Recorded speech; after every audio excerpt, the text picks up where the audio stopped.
Thank you so much for joining this first breakout session for state policies to strengthen partnerships with California Native American tribes. I'm so excited about the panel that we've got today.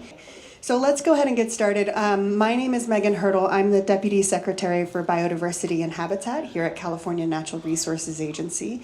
That means I have the amazing job of getting to lead our 30 by 30 effort on behalf of the state of California, as well as working on our Cutting the Green Tape initiative here at agency. Really thrilled to have all of you in the room because I think you all know you are the ones that are actually doing 30 by 30 out on the ground, conserving land, restoring land, managing it. And it's my great pleasure to get to talk about the work that you do, to try to support it and drive resources to it, try to get barriers out of your way. And as we'll talk about in a moment, one of the key parts of 30 by 30, one of our core commitments is really to do it through tribal partnerships. And so that's what today is all about. How do we strengthen those and how do we give you the tools and techniques and relationships to actually make this happen on the ground? So what we're going to do is I'm going to set the day up a little bit by going over some of the policies that we have in California that support tribal work and tribal partnerships, the really sexy, exciting stuff of state policy. And then we'll move to folks who are doing it on the ground. So you can hear about people and their lessons learned, what has worked, importantly, what hasn't worked.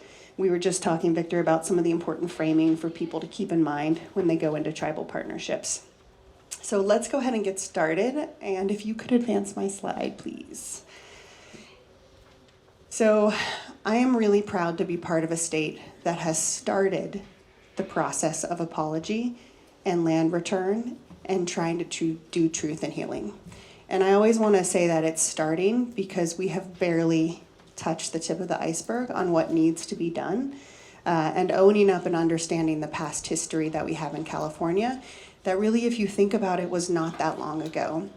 I appreciated in this morning's session the discussion about how folks in California learn about it in 4th grade and it's taught about something as its history and it didn't happen.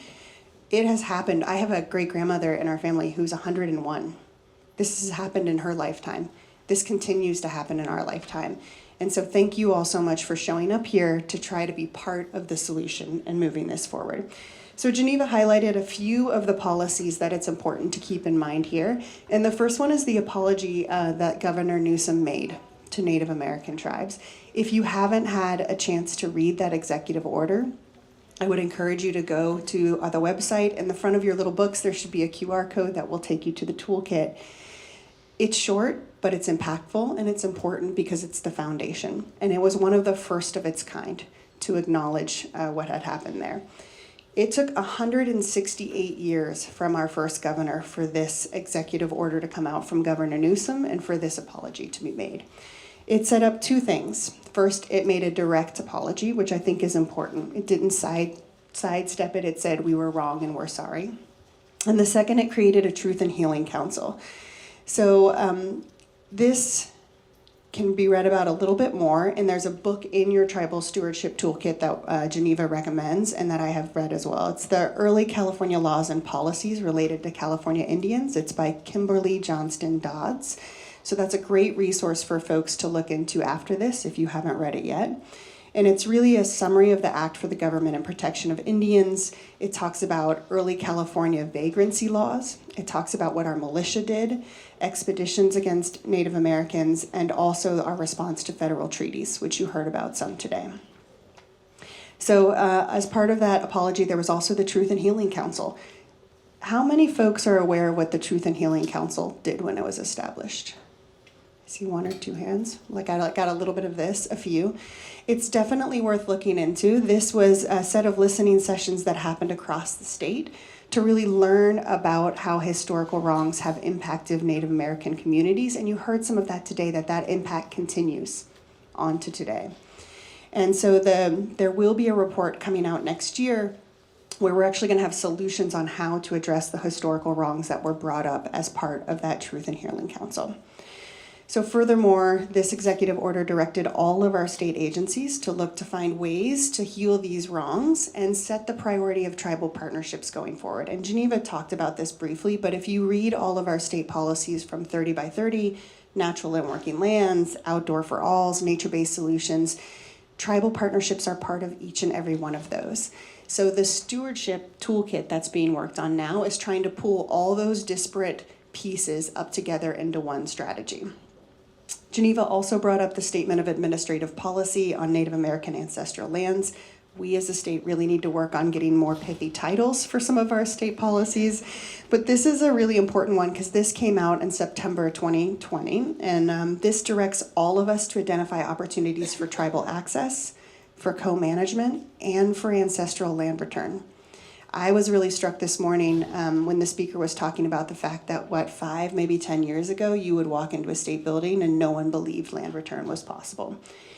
So I think that's a really compelling message for us to keep in mind, that what we think is hard and impossible today, a couple years from now, maybe we'll be able to do it regularly. And it also really was one of the baseline and foundational documents that then led to the next executive order, which is what I spend a lot of my time on, which is the executive order that established 30 by 30. And I know a lot of you also spend your time on that. So that order set up our nature-based solutions, outdoors for all, and also our 30 by 30. And that's the N8220. And really in there, there's 3 key ways that we think about tribal partnerships. The first is it set up the California Biodiversity Collaborative, which is the effort to bring federal, state, and tribal governments together to advance 30 by 30. It's very clear that traditional ecological knowledge or indigenous science should be held on par with science. And it also directs us all to look for ways to incorporate tribal expertise into better understanding biodiversity and the threats that it's facing. So I just want to acknowledge these are the overarching policies that then hopefully lead into action, which we'll hear from our panelist about. Next slide, Allison, please. So the last thing I'll just wrap up with is if you go into our 30 by 30 document, this is under the core commitment for tribal partnerships. It's worth just taking a moment to look at these. This is how we hope that tribal partnerships and working with indigenous communities shows up in 30 by 30. I spend a lot of time reading our 30 by 30 plan. Most people don't, but this is what came out of 18 months of public process. So this is really led by the direction of the governor and of all the agencies, but this is what we heard from people on the ground, including over 70 tribal consultations as part of the creation of this strategy. And so this is what we see as our guiding force for really achieving 30 by 30. Okay, so enough about the policy. Let's talk about what is happening on the ground. So I'm going to start here, and we're going to hear from a colleague at State Parks. How many of you follow Victor on social media, by the way? Just Sharon, just 2. Okay, 1 piece of homework. Rosie, you must follow him, right? No, okay. 1. I'm not on it. I thought you were on social media. Oh. Trick question. Sharon was the only one that fell for it. Okay, never mind. Victor, since you're not on social media, what is your key advice in starting a new partnership with a tribe, and what are some of the best practices you would share? And if you could give our audience just a couple minutes of your background, that would be amazing. Yeah, thank you very much, and thank you for the opportunity to talk. So recently there's initiatives across the state. There are JEDI initiatives. You have agencies. You have one of the 26 or many of the 26 departments under the Natural Resource Agency saying words in meetings, paid for, salaried state employees, saying institutional racism, and looking at mechanisms that are part of our organization that have excluded people. That seems amazing to me. Where my understanding comes from, what I do, goes back to really when I was in college. Had a gentleman who was going to speak at San Francisco State, name of Stokely Carmichael, later known as Kwame Ture. That was in 1983, and he was with All African People's Revolutionary Party, and they were having a talk at the Student Union. And I went in there were probably 70, 80 people in there. I told Rosie this last night. 70, 80 people in there, and I'm in the back, standing against a wall, and Kwame Ture looks at me, points at me, and goes, "What are you doing here? This isn't your place. Your place is with people that look like you." And I left. And it set a course of my life. So anthropologist, studied, bachelor's, master's, And I didn't feel that I had a right to go into someone else's culture and make a living on that. So I started looking at the culture that I was embedded in. And that was the culture of government in what's now the United States, and the policies and administrative laws that are put in place that govern that. So I've been with Parks since 2007, worked in partnership with lots of folks over those years, and came to understand policy, came to understand government, and that is my realm, and that's what I work within. And that kind of sets the tone for how do I address folks. You just want intro in 10 minutes, or? So when you think about making those relationships, so if I'm the expert of my realm, and that could be state government, state parks policy, that kind of stuff, where, you know, I'm charged with the stewarding of 22 state parks up on the North Coast. In that region, there are 14 federally recognized tribes, 6 more that are on Native American Heritage Commission, and others that aren't recognized. And my office is at Fort Humboldt. So Cutcha and others went through history of California, unratified treaties, talked about legislature. It was the first and second governor, like 3 days in, did that declaration on genocide that was going to happen to indigenous people. And legislators here pushed it to Washington and say, don't ratify those. So they weren't ratified, and then they were embargoed for 50 years. So nobody saw them until about 1906, and then saw all of these things. Indigenous people during that time displaced themselves, went to these lands that weren't theirs, commingled with other indigenous groups, and started a very hard journey that brings us to today. So if I want to work with indigenous people, and Rosie's one of those people that I asked this. So my office, district office, is based out of Fort Humboldt. Humboldt was the headquarters for federal troops that were put into Humboldt region in 1853. They managed a bunch of sub-forts. There's Lincoln, there's Turwer, there's lots of them. There were other places. They were on the bay. They had those schooners coming in from San Francisco and beyond, bringing in supplies and resupplying these additional forts. Those were places where there were actions where folks went in the name of government out and impacted indigenous people in lots of ways that if you're not familiar with, should get familiar with. And how do I build relationships with indigenous folks? By saying, would you like to come to this place of genocide? So that's one of those questions I ask is, do you come to the fort? Some people say, I do. Other people say, I don't. So how do I establish relationships with people? And Cutcha went over this as well. You go out to events. If there's a plate that needs to be cleared, you clear a plate. You empty a trash can.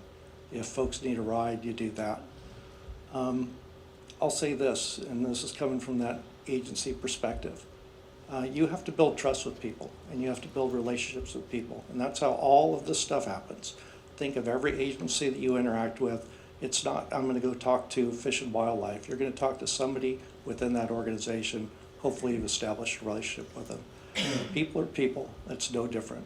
From those relationships are things that, lots of things are possible. You take your expertise of your organization and you go and you listen to people. And you build a trust relationship. And that doesn't happen. It's not one event. I went to this event and now I've got great relationships with everybody. You show up and you find some joy there. If you have an indigenous person offer you food, what do? Anybody answer this? You eat it. You eat it. And you say thank you. I also have a little ditty that goes with trust is a prelude to risk. So we've done a bunch of stuff up on the North Coast, and you'll have folks that say not enough. We're working on that other piece. Cutcha was talking about land back, and then you talk about agencies, land trusts, Western culture in general. I'm going to give it back to you. What are you going to do with it? What are you going to use it for? What are you going to do this? That's none of our business, right? These are original stewards of the land. People talk about natural resources in California, what they look like and how wonderful they were at the time of contact. And then a lot of extraction happened and a lot of bad stuff happened. And people talk about a natural state, and they talk about settling this land. These lands have been stewarded for 10,000 plus years. You came into a managed environment. All of us came into a managed environment. My advice for agency folks is understand your policies, understand your administrative policies, what laws you have, understand them enough to be able to say yes. So to build a trust relationship, if I say something, I've got to follow through on that. If my answer is no, it's pretty easy. My workload is reduced. Nope, you can't gather. Nope, you can't do ceremony. Nope, you can't do this or the other. That's easy, no. And I can point to policy for a no on just about anything anybody asks me. But if you say yes, and you build a trust relationship, and you look people in the eye, and you indicated you're going to do something, the onus is on you to do what you say you're going to do. And with the expertise of our policies and laws, that's how we do things. We've been able to open up on North Coast state parks. We're entering into MOUs. We've entered into Joint Powers Authority. We entered into Joint Powers Authority with the Yurok Tribe for operation of a visitor center on state park lands. Why a JPA? What's the highest agreement that an agency can enter into? And that's a government to government, a sovereign nation to a sovereign nation. That was done intentionally. And it's somewhere where there are experiences that you can have there that people couldn't have before. There are indigenous people that drove by those parks for decades and used one of their digits to indicate their pleasure with them that now go into those places and feel welcome. We've been able to open up gathering policy. We've been able to open up co-management of areas. We support contemporary ceremony in these spaces. And a lot of it comes from that joy of those relationships. And for me, it's been years in the making. And this is something else you won't know, and maybe somebody will tell you later in your life. I worked with families primarily to begin with, and looking at doing contemporary ceremony, how we could make that more friendly within a state park. And then I worked with lots of other folks. And for years, this family would have other indigenous folks calling them and saying, who is this Victor dude? And is he for real? So I was getting vetted by folks and I didn't even know it. So what you do, what you say, how you walk, people see it. Be honest with people. If you can, you can. If you can't, you can't. Be explicit and look for the opportunity for the yes on that. And we can get into questions later, but anything specific. Ready for a conversation. Thank you, Victor. That was incredibly insightful. And I'm actually excited now to pass it to Rosie, who I think when you talk about building those relationships, Rosie is one of those people that over time you have worked a lot with. So Rosie, as Tribal Heritage Preservation Officer for the Yurok Tribe, you get a lot of requests from a lot of people. I can't even imagine. So how do you determine when you and the tribe want to invest time and move something forward and build a partnership? And then the flip side is what are some of the red flags that you look for? So Ayakwi, Neknau, Rosie Claiborne, Katri. I'm a Tribal Heritage Preservation Officer for the Yurok Tribe. I'm Yurok and Tolowa, an enrolled Yurok tribal member. I was born and raised on the Yurok Reservation, stone throws away from my ancestral village that my mother's people come from since the beginning of time. So I have a really different perspective growing up where my family's from. I also serve on Parks California Board of Directors and recently the Council of Save the Redwoods League, so putting those out there too. Working for the tribe for 20 years in cultural resources, I'm used to walking into rooms and places where I'm told no. That's a common denominator, is learning that we were always told no. And Victor kind of brought this up a little bit, and the ability to say yes. That's one of the things that I really look for when I'm deciding to work with people. I love this question. I don't get this question a lot. I know Geneva must have had something to do with this. But we are, as tribes, we're really busy. and we have a lot going on all the time. And, we don't work in silos. Like, I don't just work in cultural resources protecting, and I don't stay in my National Historic Preservation lane. Like, I don't just do that. We have needs in our community for housing. We have needs for water infrastructure. We have everyday needs that take priority for us. And, sometimes when people approach us to work, I get requests on the daily for researchers, for, nonprofits, for all types of people that want to work with the tribe.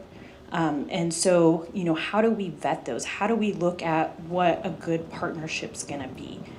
Some of the things that I look for is people who are willing to be bold with us. If you know anything about the Yurok tribe, we are bold. We have no problem breaking down barriers. We just took down the 4 dams on the Klamath River, the largest dam removal in the world. That wasn't state agencies. It wasn't the federal government. Yeah, they had a role in it, but it was the sheer will of the people of the Klamath Basin who did that, us and our neighboring tribes, because we don't take no as an answer. And so we look for people who are willing to partner with us and want to be bold with us, who want to break those barriers, who are willing to say yes and to work together. Some of the things that I also look at is, did you do your education? Are you coming to me and asking me to educate you? Because if I educated every person that asked me, I'd spend my entire career doing that, and my personal life, and probably whatever else. I could hire a whole team to do that. Do your homework, and not just do your homework on, the broad, American history or California Native history. Do your research on that tribe. Look at their history, but also look at what they're doing. Look at where they are. Look at the initiatives that are important to them. Some of the things that really irk me, that people come to me and they come with like a preconceived idea. We have this great idea. We want to bring back fire on this landscape. Yes, we do too, but that might not actually be the priority for that land. Like, there might be something else that we see that needs to be done first. We want the land back first, so let's just put that out there. And the other thing is, I look for genuine humans to work with. Like, when I work with the state park, and Victor and I could talk about the great work we do all day long. But when I call the state park, I'm not calling the state park superintendent, I'm calling Victor. That's who I call. I call him as a person because I trust him. I trust him. He's going to give me a genuine answer. He's going to help me find a way to make something happen. And if it's not possible, he doesn't just say no. He's like, okay, what do we do to change that, to make it a yes? What do we do to make it happen? The other thing I look for is genuine humans. And I worked with this guy at the state park for my entire career. And I walk into a meeting and he's with his colleagues. And he's funny. And I'm like, when did you get a personality? Like, I've never heard you laugh. I've never heard you be a human. And he was like, well, I don't do it in front of tribes. I'm respectful. And I think, our speakers this morning mentioned, we're funny. We like to laugh. And I'm like, well, can you act normal around us? I kind of like you better here than I do over there. And so just being yourself and being willing to be vulnerable and be human. At the end of the day, we're all humans. We're all people. So let's see. One of the other things I look for is people who come with support. Like I mentioned, the Yurok tribe, in particular, because this is, my whole career, is, we are not a cash-heavy tribe. We're not, we don't have a lot of revenue coming in. And what discretionary funds we do have, we have to make hard decisions of where they go. So a lot of the partnerships that we do now, we're putting cash towards that. This isn't stuff that we just do for free. It costs staff time, it costs resources, it costs time and money to do. And so we have to be selective on what we do. And, for the tribe to support me in my work and some of the land back initiatives that I'm working on, they put money towards it. They put staff resources. And to do that, there are other things that money could go for. And to recognize that. And so if you're coming to the table, come with resources too. Whether it's, if you can't do cash, you can't actually support the tribe in doing that, is actually support them with, how can I help? One of my colleagues, and I won't call her out in here, she's really helpful in like, I could send that email for you. I can do this. Like, I can do these little things that take up your time, and I recognize that's helpful. And so I always appreciate that. So the biggest thing that I look for, though, I'm not talking about what I don't look for, I guess, more like what I look for. And just to be blunt, like, I look what the tribe can get out of this. That's my job. That's what my role is. I work for my community. I work for my people. I work for my ancestors. I work for future generations. There is no difference between my personal and professional life. Sometimes that's a lot to balance. But realizing that, when you work for your own people and you do this work and you care about it, it blends together all the time. And so, there's no boundary for me. And so when I do this work and I look at, like, if I'm going to invest my time and invest talking and having conversations and building relationships, I look what the tribe and what my community is going to benefit from this. Is this something that's worthwhile? Like, am I going to do this interview over here to, this, like, what does that get us? Or do I answer this email over here from this researcher who wants to get their master's? Like, what are you giving back to my community? Those are things that I always ask. And so sometimes I don't respond. And I think that's a hard one for people to kind of like swallow, is sometimes you're not going to get a response from a tribe because you didn't come at it genuine, and you didn't come at it with like, what do you guys need? Like, what are your needs? You have a preconceived idea of what you want to do and the way that you want to work with the tribe. And that's not how you do it. You look at, like, you ask the tribe, like, what do you want to do? Like, how can we be of help? And, I think that's a really big one for me. So I'm looking at my notes here. I actually wrote notes. I never do that. And then this is what happens when I do. I think, and recognizing too, like, we need education on the different multitude of partners that we work with. Like, we work with every state agency, every federal agency, every, nonprofit. Everything has its own set of rules, and that's a lot for tribes to navigate. And so, sometimes understanding that, like, we're going to have questions too, and we're going to vet you. We're going to grill you and ask you, what your policies are. And I think the biggest one for me, though, and thinking about this, is going back to that boldness and being bold. And it's also realizing that you have to let control go. Not being in control of everything and everybody. And, some things just work organically. I think about Arau. I'll just mention it because that's the big one in the room. And the project that we're working on with Save the Redwoods League and State and National Park on the North Coast. And the biggest, this is a decade-long project I've been working on, and the tribe has invested so much into the site. And originally the site was going to go back to National Park. And because we have bold partners who were willing to say, like, no, this doesn't make sense anymore. The Yurok tribe has done all of the restoration on site. They have literally worked. Our men, our women who are out there on site have done the restoration. There's nobody you're going to find that cares more about doing that restoration than those people who are out there doing it. And they have invested so much into this. The right thing to do is give them that land back. And that's happening. And, we have a lot to figure out. We're still working through all of that. And then, looking at the ways that we can co-management with the National and State Park. And, that isn't for the National and State Park to come in and kind of dictate what we could do. What it is about getting resources to the site to manage it as a park, because we're building the southern gateway into Redwood National and State Park, which is huge. That'll be a tribally owned place, and we'll welcome visitors and, the whole gamut. But that really, that's a big one for us is, our partners are willing to be bold with us on that. And we're constantly looking, and we see no's all over. Like, there is no's all over the board on how we shouldn't be able to do this, from federal policy to state policy and, all of that. And what we're doing, instead of just seeing like, okay, that's a dead end there, let's go down here. That's another dead end, because we get dead ends all the time, is, looking at the ways and what we have to change. Like, is it a legislative change? Okay, cool, let's do it. we're good, let's go. Like, we're all ready. The Yurok Tribe, Save the Redwoods League, we have lobbyists, we have people, we can start working on that. Like, that's what we want to do. But really, I think the turning point is really when our partners kind of decided, like, we're going to let control go. We're going to look at what this could look like.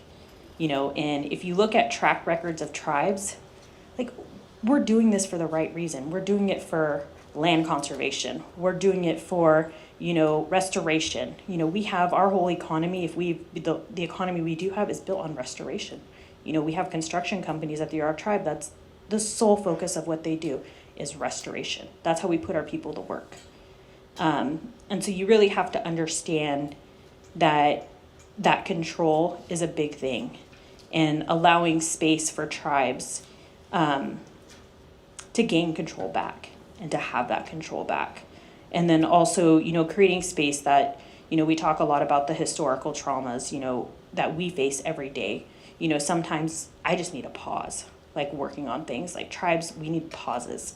Sometimes it's emotional work. Like, I talk about like my personal and professional life, blend over. I can't even go into Peme, which is our gas station, without somebody, wanting something from me. I resorted to not even walking in anymore. And so, that's just the reality that we live in. And so sometimes we need pauses, and we need breaks, and we need to process the emotional things that come with it. Talking about our row again, like we're redoing the interp.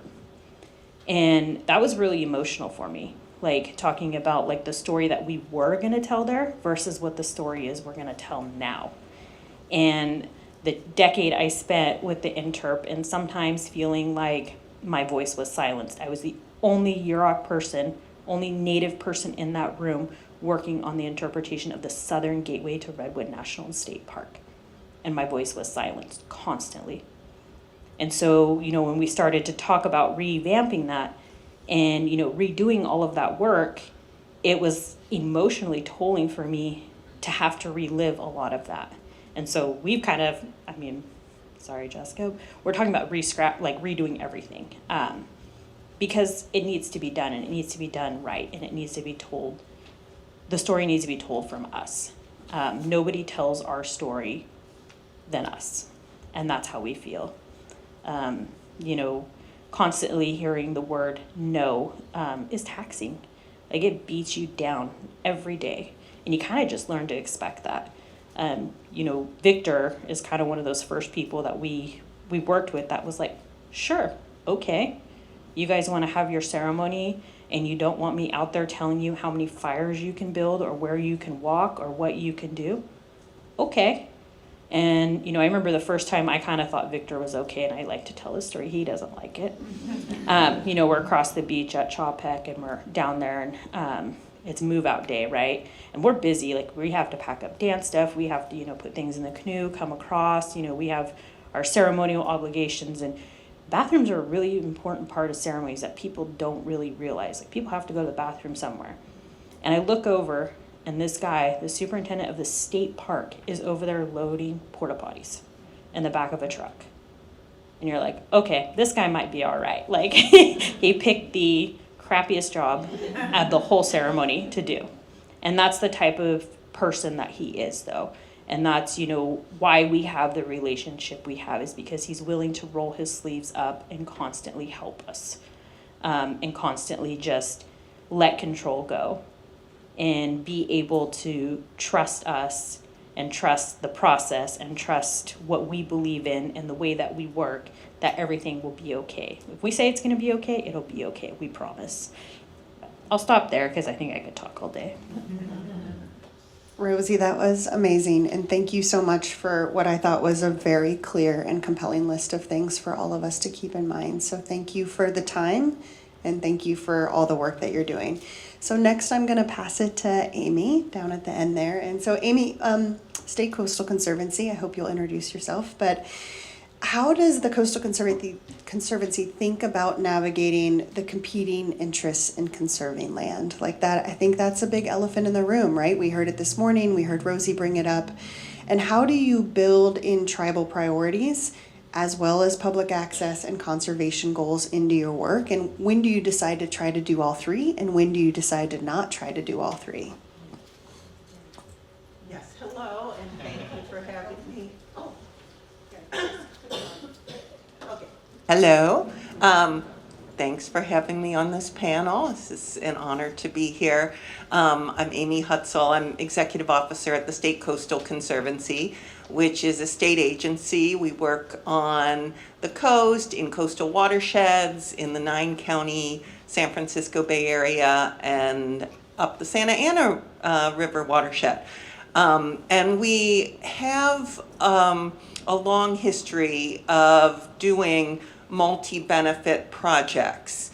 So, throughout, I think we're about 45, maybe almost 50 years old now. We're getting old. We have done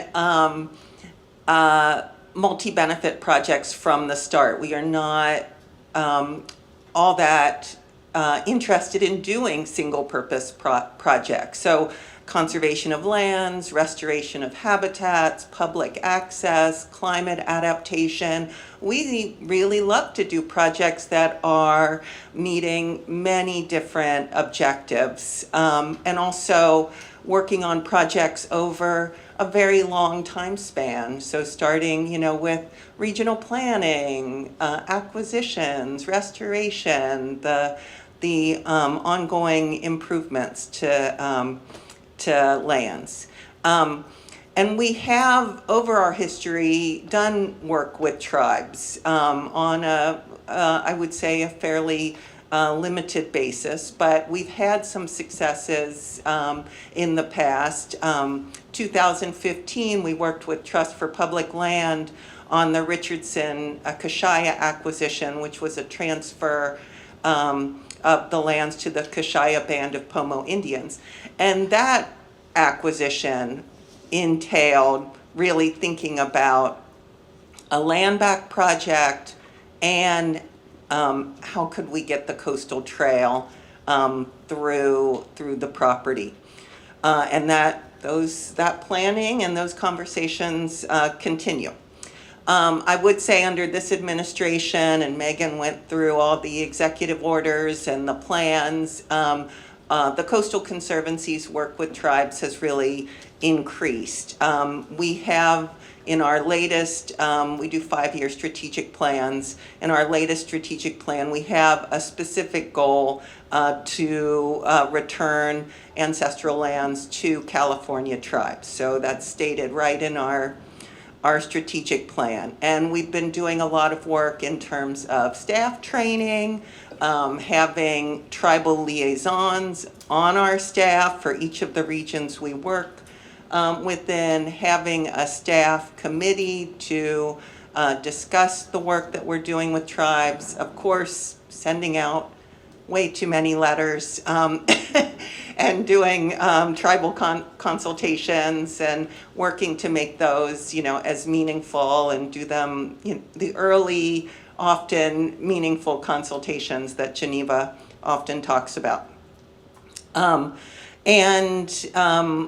So we have some more recent examples of projects with tribes. One of the biggest successes was the Hoopa Mountain land back. So 10,000 acres and a $4.5 million grant from the Conservancy and Resources Agency also put in funding.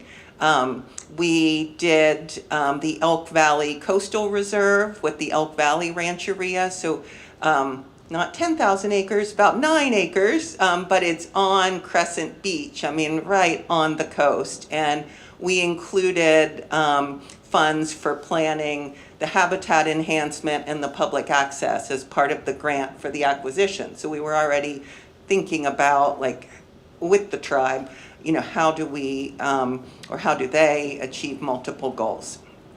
The Randall Preserve acquisition, this was formerly known as Banning Ranch down in Orange County. Multiple state agencies put in funds for this 384-acre acquisition by by MRCA, which I always forget what that stands for, like Mountains, Recreation, and Conservation Authority. Thank you. So as part of that, the Conservancy, with our board resolution, we required preparation of a plan. That was a condition of providing the funds for the acquisition. So preparation of a plan for the habitat restoration, for public access, and planning for tribal access. So having the grantee on the hook to really involve tribes in developing that restoration, public access, tribal access plan, and that is underway. And I'll be honest, it's hard. It's very hard. Diablo Canyon conservation planning. We are just getting very involved in this. Resources Agency did an initial plan for Diablo Canyon. This is on the Central Coast.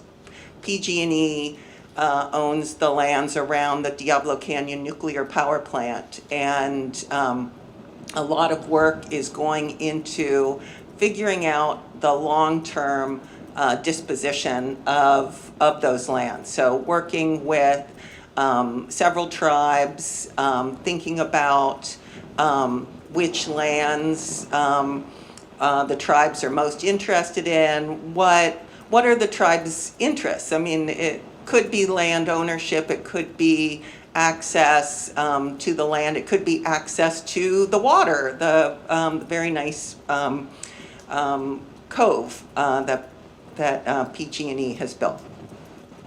And then Prairie Creek or Araw, and I won't go into that one because you guys know much more than me, but we've had a long history of supporting the Yurok tribe, Save the Redwoods League, on the planning for that restoration and the future public access. So I'll just, the elephant in the room, a significant challenge with the land rematriation projects is determining how to allow properties to be put into trust status by tribes in the future while the state is still obtaining adequate legal assurances that the property will be managed for the acquisition purposes. So the Conservancy, we have enabling legislation. It lays out what our acquisition purposes are. We then get funding appropriated to us, sometimes in bonds. Those also describe, the purposes of the funding. So when we are providing funds for an acquisition, we need to secure that public interest in the acquisition, whether it's habitat, conservation, public access, etc.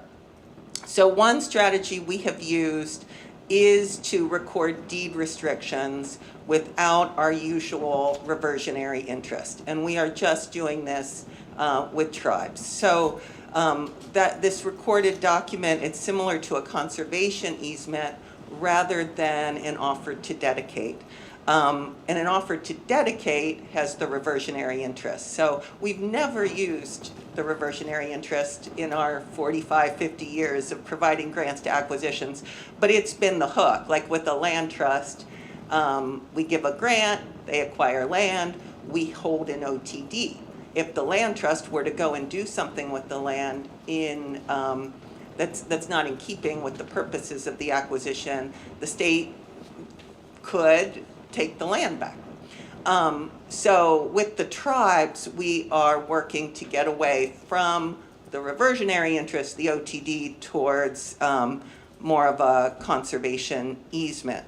But none of the properties we've protected in this way have yet been placed into trust, so the approach has not been tested with BIA. And some tribes, obviously, would rather not have any restrictions recorded on title and have us rely on our grant agreement. And that is a challenge for us because we want to have recorded documents. The grant agreements are not recorded, and typically they're 20-year grant agreements. And we can talk lots more about that if you guys have questions.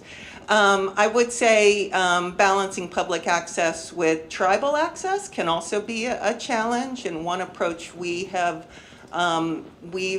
done with our grant giving is allowing public access on lands that we are supporting with acquisition, allowing the public access to be restricted or temporarily closed. So typically, we want to have public access like all the time, or at least, every day, maybe not overnight, but having public access during the day. So allowing those closures or restrictions when the tribes need cultural access.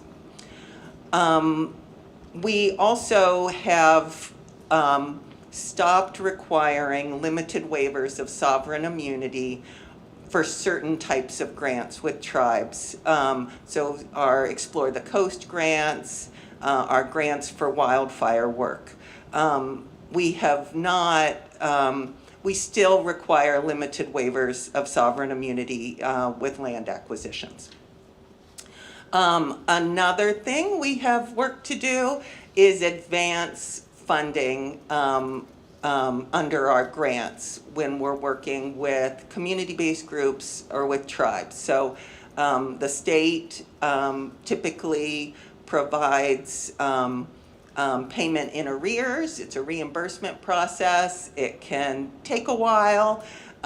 So advancing the grant funds so that small nonprofits or tribes are not having to front the cash. So we are working on expanding that as much as we can. And I think in terms of things we'd like to see or that we'd like to try in conjunction with tribes is ways that we can support the capacity of tribes to participate in these projects. So we understand that agency staff, we're being paid. I'm getting paid today to be here and to work on these projects. And oftentimes the tribal representatives are not. And there's not that funding to participate in the lengthy negotiations, and later the ongoing land management. So really thinking about how the state can provide resources and capacity. And then one thing I would just add at the end is, obviously, I loved how you talked about legislation, working to resolve some of these issues. So for example, our enabling legislation, we do not have that the purpose of an acquisition could be tribal land back. I mean, that would change a lot of the equation in terms of how we go about doing these projects. And I'll end it there. Thank you so much, Amy. So, Elaine, we have 10 minutes for questions? Okay, we've got about 10 minutes for questions. I'm actually going to ask that mic go around. There's a little bit of static on that mic, and we'll save this one for the panel. Okay. We've got the experts up here. Now's your chance.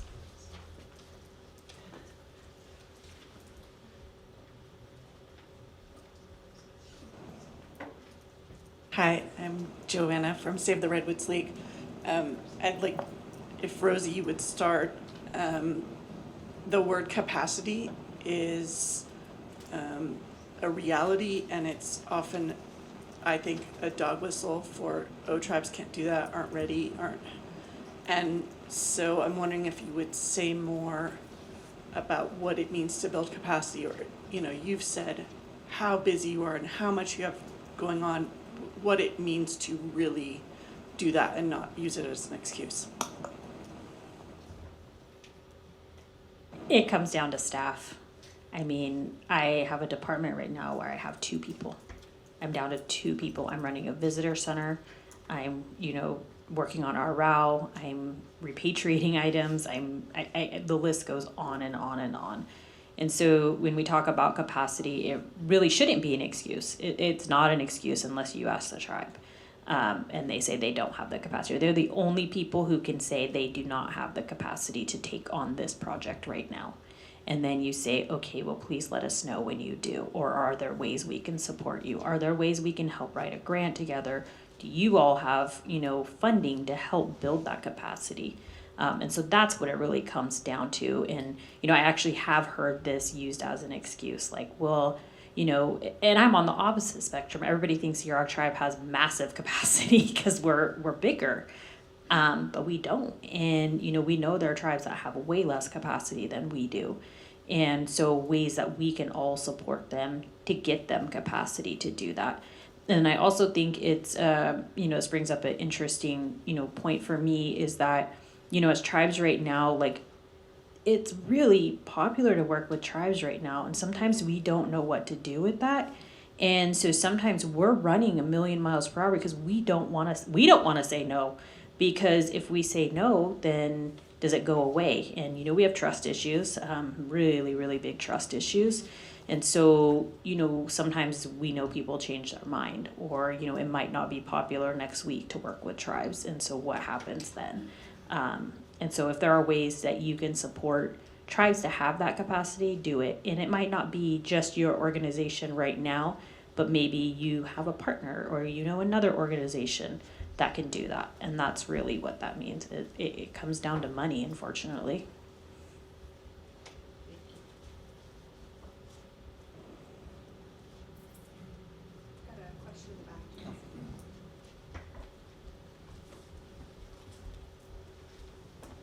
Hi, thank you.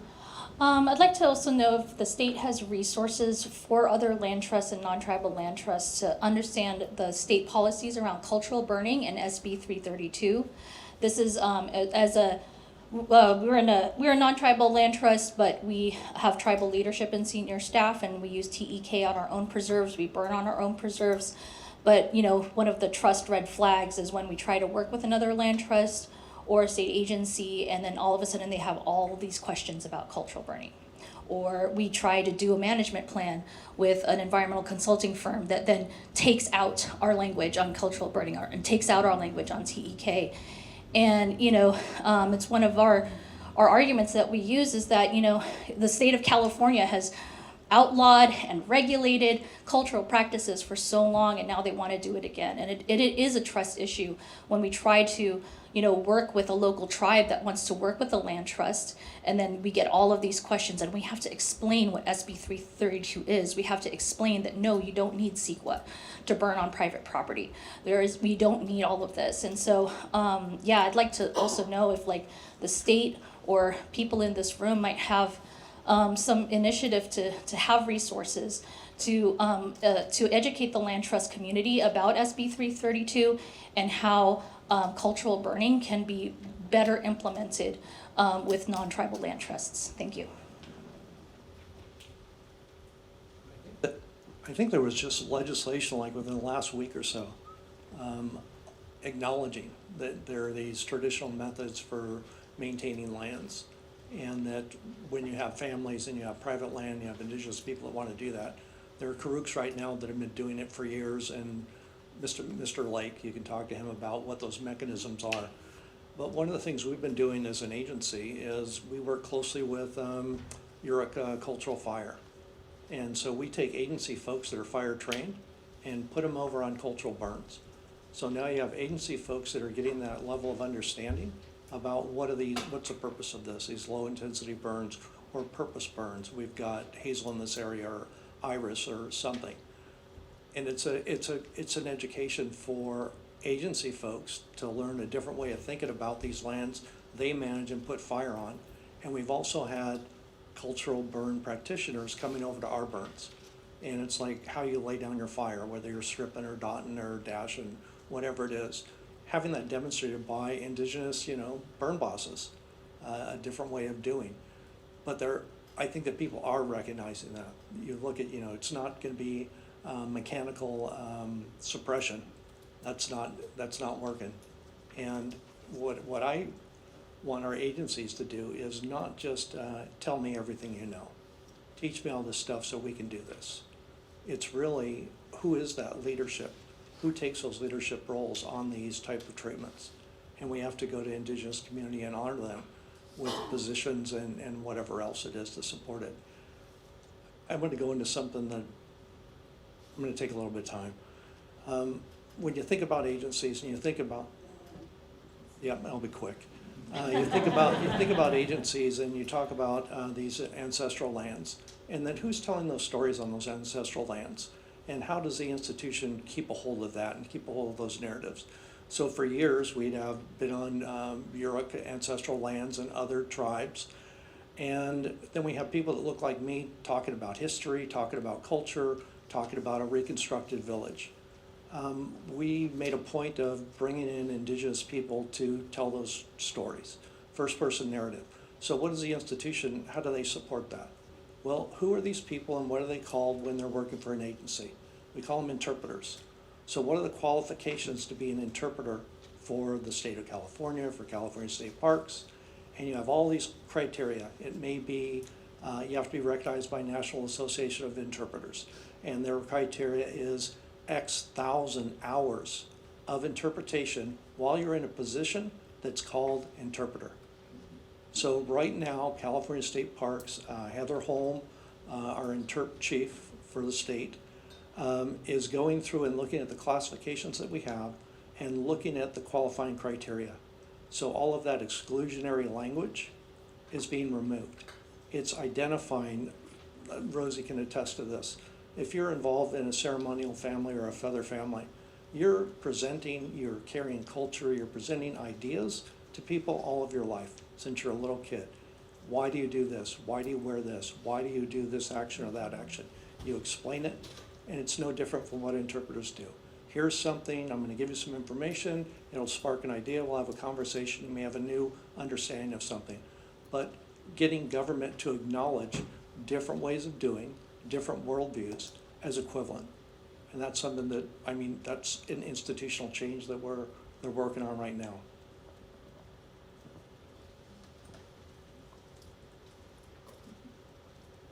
Maybe time for one last question. Georgie. So for all of the funding that comes through you guys, oh, sure. Okay. Oh, Amy, right? Yeah. Okay, cool. I had a question about, at the very end, you had mentioned that, that there's, like, it would be so nice if, there was just a section that was like, one of the purposes was for tribal land return. And I was wondering if you could like reflect on any ways that as like land trusts or people who would just want to be advocates, like is there already legislation to change this, or is there anything that's happening to change that, or do you guys support that, or what that looks like? Yeah. Well, I support the governor and the administration. I'm looking, resources agency. So for a state agency, we cannot advocate or lobby for legislative changes. We can put in our ideas to the administration. So there is a process to do that. And I would just say there is a process to do that. And then there are non-state agency people, land trust, tribes, others, who can go about this their own way, working with legislators. That was a very diplomatic and excellent way to answer that. Yes, we all need to work on this, because this is one of the most annoying things about land back and where we are, and I'm just gonna say it, is the strings that come with it. You know, you have land that is once tribally managed land, completely decimated, you know, logged, mined, you know, dammed, everything you could imagine just pillaged off of this landscape. And then you have people coming back and want to restore it. Beautiful, right? We want to restore it. We all want to restore it. But you're restoring it to that land that was ours. We managed it. We did it right. And then you want to put strings on that. No, We're not doing that. There are times when the tribe walks away from money because we say, no, you're not going to control everything we do. So yes, we all need to work together to get those strings off of it. Because again, if you want us to trust you, you want us to work with you, you need to trust us. And if you want that land to look the way it did, the way that we talk about conservation, restoration, all of that, it's the damn tribes that did it. And we were the people who did it right. And so we have to be able to do that again. And cultural fire is one of the prime examples of it. This whole landscape was burned. In my tribe, we have no stories of catastrophic wildfires in our area because we burned year round. And then now you have it, and then agencies want to come in and regulate it when we are in some of the worst crises we've ever been in. We have power shut off, every other day in this state. We have wildfires, completely wiping out communities. And there's a solution sitting right there. But we have these barriers to do it. So we have to start to work together to figure out ways, and I know the agencies can't say that, but we all can, right? We can all work together. And the other thing that I want to say is that we need to stop siloing. I'm a tribal member that works for my tribe, but we also need to put people in positions of power in these other agencies, these nonprofits, and I love that about your land trust back there. That's a solution too. Yeah. You have firsthand people working there making those decisions, and I'm gonna stop here because, yeah.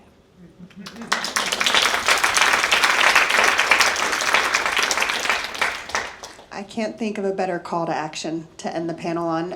Please join me in thanking the 3 panelists we had. Amazing. Thank you so much for sharing your expertise.